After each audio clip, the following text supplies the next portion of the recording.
लगातार कोरोना का आंकड़ा बढ़ता चला जा रहा है और झारखंड में सबसे ज्यादा जो जिले हैं जो फिक्रमंद कर रहे हैं, जो चिंता बढ़ा रहे हैं, वो है जमशेदपुर और रांची, जहां से लगातार संक्रमित मरीजों की संख्या में इजाफा हो रहा है।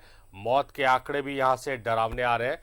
सीधे रुक करेंगे जमशेदपुर, जहां प्रवीण हमारे सहयोगी हमारे साथ लाइव जुड़े हुए हैं। प्रवीण, जिस तरह से रांची फॉलोड बाय जमशेदपुर, यानी दूसरे नंबर पर जमशेदपुर चल रहा है पॉजिटिव मरीजों की संख्या की बात करें, या फिर जो संक्रमित मरीजों की मृत्यु हो जा रही है कोरोना के खिलाफ जंग लड़ते लड़ते, उसमें रांची और जमशेदपुर लीड कर रहे हैं चार्ट 1 और 2 नंबर के साथ।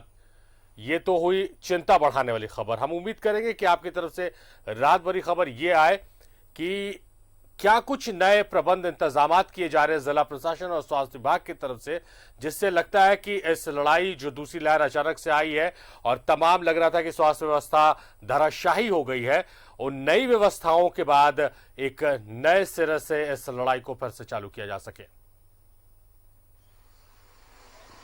जी शारिक, जिस तरह से कोरोना संक्रमित मरीजों की संख्या में बेतहाशा वृद्धि हो रही है, वाकई वो चिंताजनक है। लेकिन उसी बीच कल परसों जो राज्य के मुखिया ने हेमंत सोरेन ने कोविड सर्किट का ऑनलाइन उद्घाटन किया था। कोविड सर्किट जिस तरह से जमशेदपुर और रांची में ये कोविड सर्किट का उद्घाटन हुआ, तो सबसे बड़ी बात है कि 130 संक्रमित मरीजों को, चकदरपुर की बात करें, सरायकेला की बात करें या फिर हम जमशेदपुर की बात करें, तो 130 संक्रमित मरीजों को ऑक्सीजन युक्त बेड उपलब्ध कराया गया, जो एक सबसे बड़ी बात है। क्योंकि लगातार जो राज्य के मुखिया हैं वो प्रयासरत हैं कि राज्य का अंतिम व्यक्ति तक सुरक्षित रहे। इसी कड़ी में लगातार उनके द्वारा प्रयास किया जा रहा है। सबसे पहले 5,947 ऑक्सीजन युक्त बेड की व्यवस्था पूरे राज्य में की गई थी। अगर हम पूर्वी सिंहभूम जिले की बात करें तो 263 बेड जो है पूर्वी सिंहभूम जिले को उपलब्ध कराना था, और उसके दिशा में जो है स्वास्थ्य विभाग प्रयासरत भी है और लगातार कोशिशें जारी है।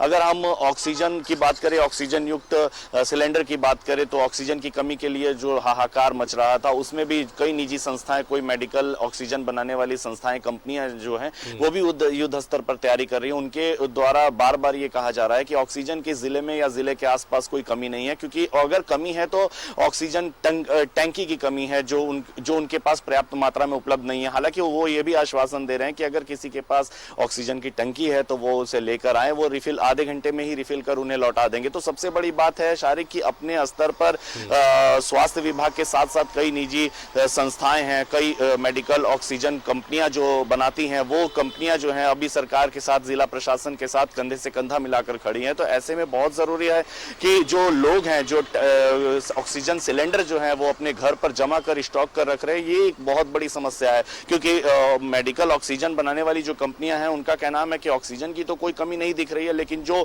सिलेंडर है उसकी कमी है। तो ऐसे में उन्होंने आम लोगों से अपील भी की है कि जो सिलेंडर अपने घर पर रखे हैं वो मतलब उपयोग हो जाने के बाद उसे पुनः लौटा दे, नहीं तो ये स्थिति और विकराल होगी। लोगों में एक असमंजस की स्थिति उत्पन्न हो जाएगी कि ऑक्सीजन की कमी। तो मिला जुला कर अगर देखा जाए तो स्वास्थ्य विभाग की तरफ से हाँ, बेड की संख्या में भी अभी सदर अस्पताल में भी 50 बेड की संख्या में बढ़ोतरी की गई थी। कुछ बेड जो हैं जो सामान्य, जिन्हें किसी तरह की परेशानी नहीं थी, उन्हें घर भेजा गया है, दवा देकर घर भेजा जा रहा है। जितने भी हैं, चाहे वो सदर अस्पताल हो, चाहे एमजीएम हो, चाहे टाटा मेन अस्पताल की बात हम करें, तो जिला प्रशासन के द्वारा पूरी कोशिश की जा रही है कि अस्पताल में बेड की कमी ना हो। तो इन जिनके सामान्य लक्षण है, जिन्हें किसी तरह की परेशानी नहीं हो रही है, उन्हें घर भेज दिया जा रहा है दवा देकर, और ज्यादा जिनकी परेशानी है उन्हें घबराने और चिंता करने की जरूरत नहीं है, और उन्हें उनके स्वास्थ्य विभाग के द्वारा उन्हें ऑक्सीजन युक्त बेड उपलब्ध कराया जा रहा है। निजी संस्थाएं भी बढ़ चढ़कर हिस्सा ले रही हैं। और अगर हम कोविड सर्किट का हमने बताया था कि 130 संक्रमित मरीजों को कल उपलब्ध हुआ चकदरपुर और ये आपका जमशेदपुर और सरायकेला में। अभी रेलवे अस्पताल में भी कोविड वार्ड की तैयारी जो है पूरी तरह से पूर्ण हो चुकी है। रेलवे अस्पताल में भी बेडों की संख्या बढ़ाई जा रही है।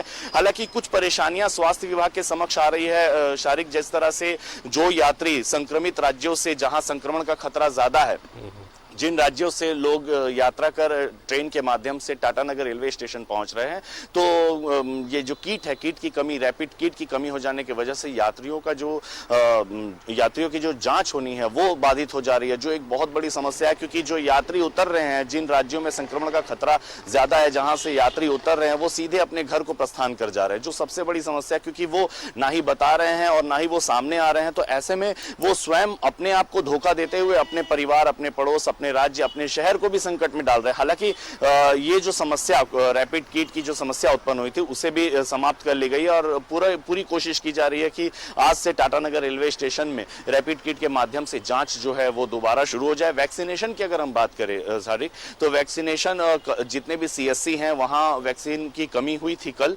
1-2 दिन की परेशानियां उत्पन्न हुई थी, कल की परेशानी उत्पन्न हुई थी, लेकिन आज जो पूरे अभी जिले के सिविल सर्जन से बात हुई है कि अब टीका की कोई कमी नहीं है, क्योंकि जितने भी सीएससी हैं, जितने भी सदर अस्पताल है, एमजीएम अस्पताल है, वहां टीका जो है लोगों को जिस तरह से लगातार लगाया जा रहा था रोजाना, उसी तरह से फिर निरंतर वो कार्य शुरू हो जाएगा। सदर अस्पताल में हालांकि टीकाकरण की जो व्यवस्था है वो सुचारू है और लगातार वो जारी है। अभी राज्य के मुखिया ने घोषणा की है कि 1 मई से निःशुल्क टीका लगवाया जाएगा। जितने भी 18 वर्ष की आयु के जो लोग हैं, उनसे ऊपर हैं, उन्हें टीका लगाया जाएगा। तो इसके लिए भी, इस कड़ी में भी जो स्वास्थ्य विभाग के जो आला अधिकारी हैं, सिविल सर्जन के द्वारा जितने भी सीएससी, जितने भी पंचायत प्रखंड स्तर पर बैठकों का दौर जारी हो गया कि किस तरह से युद्ध स्तर पर उसे मतलब युद्ध स्तर पर ये कार्य करना है, ताकि कोई भी व्यक्ति जो 18 और 18 वर्ष से ऊपर की आयु का है वो टीका से अछूता ना रहे। इसके लिए भी तैयारी जो शारीरिक युद्ध स्तर पर जारी है, तैयारियां देखने को मिल रही है, जागरूकता देखने को मिल रही है। आगे क्या कुछ करना है, अगर इससे भी ज्यादा स्थितियां खराब होती है तो वैसे सर्कमस्टांसेस में, वैसे हालात में किस तरह से उन परिस्थितियों से निपटा जाए, इसको ध्यान में रखकर भी तैयारियां की जा रही है। बहरहाल बहुत शुक्रिया आपका प्रवीण, आप महत्वपूर्ण जानकारियों के साथ हमारे साथ जुड़े, आपका शुक्रिया।